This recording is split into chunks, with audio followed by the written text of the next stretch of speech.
Had an interesting conversation with a group last Saturday about loneliness and belonging and a sense of belonging. We got to talking at one point, I'm going to take my glasses off here. We got to talking at one point about the authentic self and how you get in touch with that core of your being and who you are. And a lot of social scientists and philosophers talk about um, how we find out who we are in the context of the culture and the society and the relationships um, in whom we live and move and have our being. In other words, one another. We can't really know um, who we are in terms of our authentic self apart from the relationships where we find out, sort of the give and play of who we are. I see that on the school bus all the time with people who are looking for friendship, people who are trying to figure out what kind of friend they are, sort of trying on different personalities, experimenting with their personalities. It's not merely about acceptance, though it is. It can be a wonderful thing to find acceptance with no expectations. No kind of provisos or that sort of thing. Um, you've heard the phrase "you are what you eat." And in this case, I guess I'm arguing or thinking about how you are who you meet and the relationships that you have.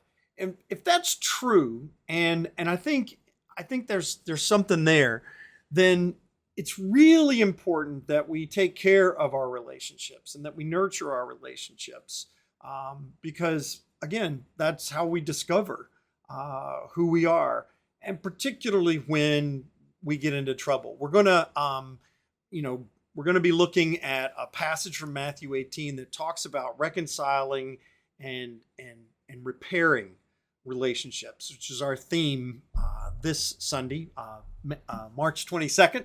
Um, and we're moving along in Lent. We're getting towards the end of Lent and towards the Easter celebration of resurrection, which comes after the passion and the death of Jesus Christ and all the grief that attends with that.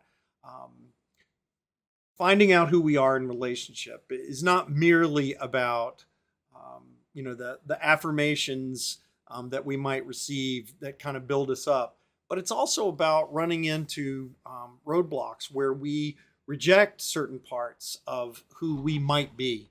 I think that's one of the most wonderful things about confession in the first place is to say, this is not me. This is not who I am, nor is it who I want to be. Um, and we do that with ourselves as well as with each other. Sometimes sharing with another person and pushing back, not against them, but against maybe some of the things they might be doing. Saying, for instance, using those I statements, when you do this, this is how I feel, is a way to help them discover their best selves as well. My name is Bo Gordy Stith. I'll be preaching at Epworth United Methodist Church in Rehoboth Beach this Sunday, March 22nd. Hope you can join me and we'll explore together the wonder of God's miraculous presence when two or more of us are gathered in the name of love.